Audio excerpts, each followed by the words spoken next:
Welcome to another episode on our channel. So I've been doing a little more weathering because I kind of got the hang of it and it's kind of fun, and had a couple more weapons.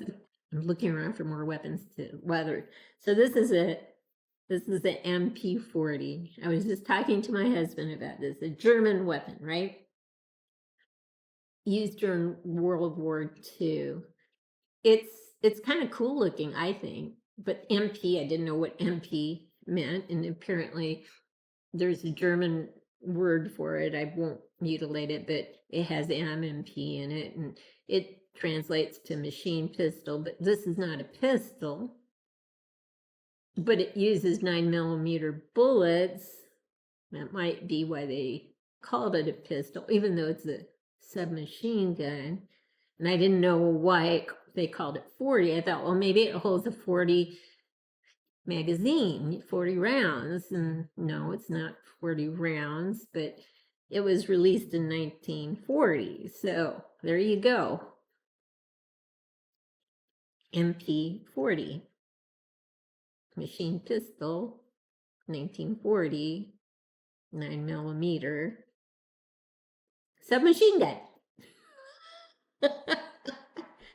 and then I went ahead and weathered this. This is an MP7, which looks more like a pistol to me. It's German as well, apparently. And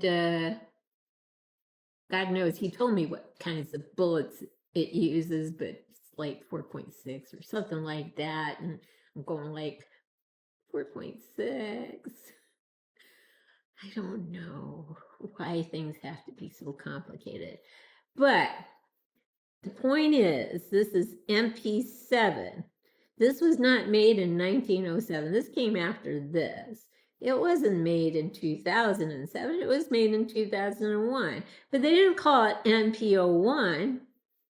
They called it 7 because it's apparently there are 6 other versions of it that came before this one, and this is the 7th one. So we went from the year MP40 to edition MP7. Why can't we keep the rules the same? This drives me crazy. Anyway, okay, enough of that. I'll show you close-ups on these, but I also decided to try to take a stab at taking. I had some older German gas masks, and I used one for the rat catcher. I wanted to make a rat catcher, and I thought these were kind of cool looking, so I decided to get some additional ones, and they've been in storage, and I thought, well, let me weather these things. I'm on a weathering mission, I guess. So these are OD green, which is olive drab. Kind of dreary. I don't think it's dreary. I actually like this color. This is like olive sage. This is a nice olive green. Not 100 green. I don't like 100 green, but this is a beautiful color. But it's olive drab, OD. And so it just has this one thing here. And like I said, I used one to make a rat catcher gas mask.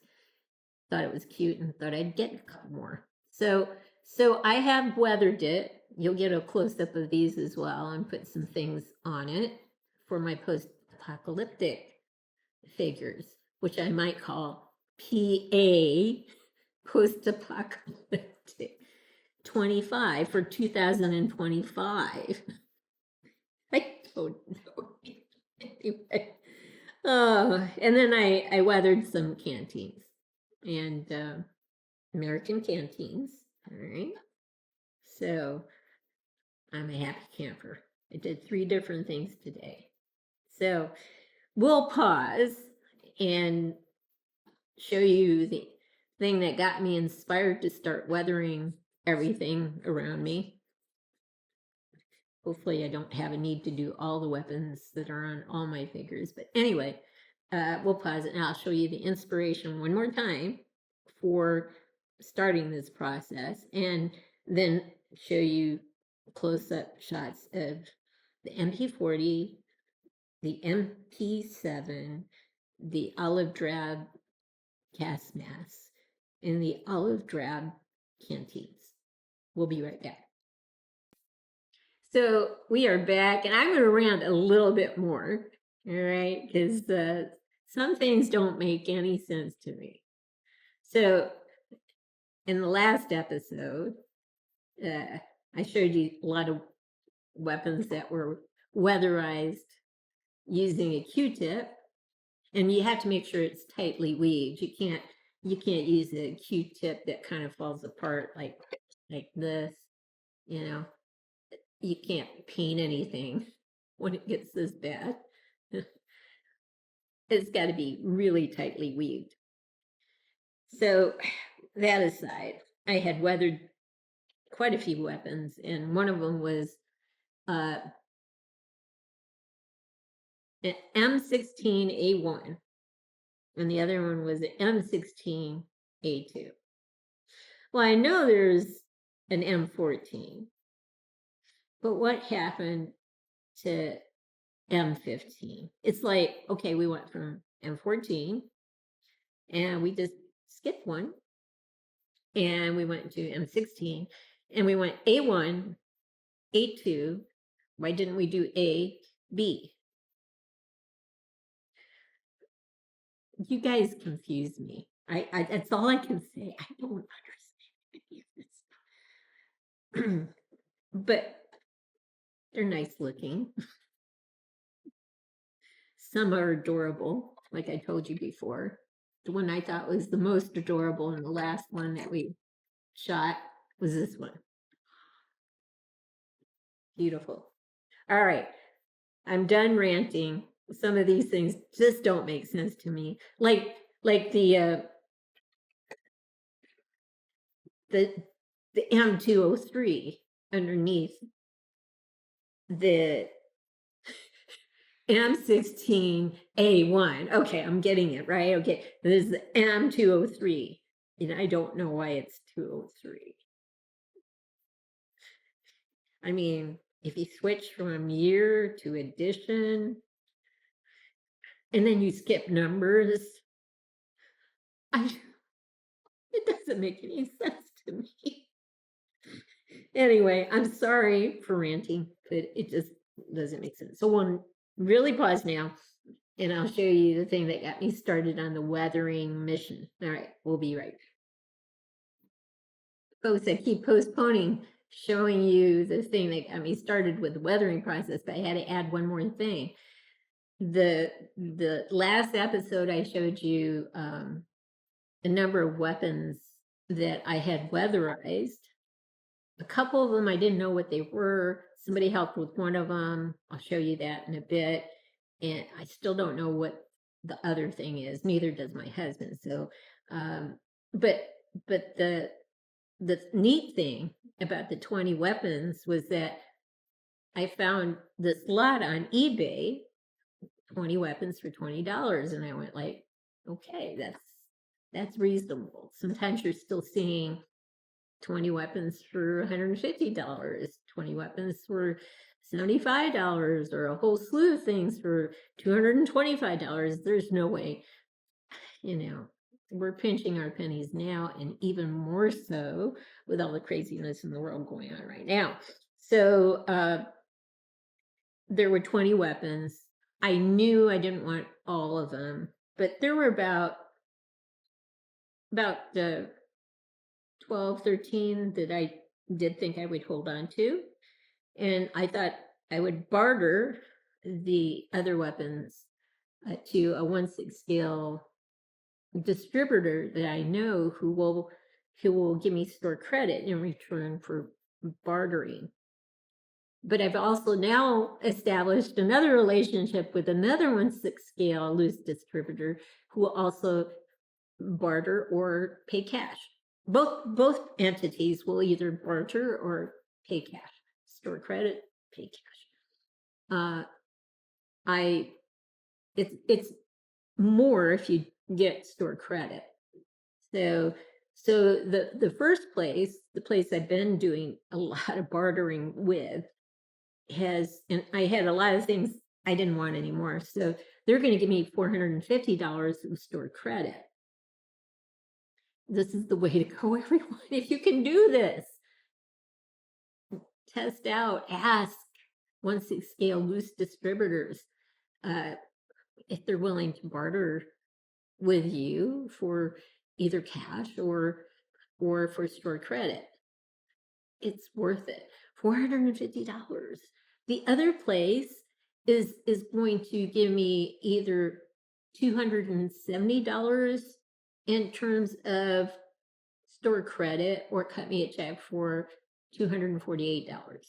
And I'm going to go with the store credit. There may be a time when I'm just going to go for the money and run. But right now, store credit. So look for those deals.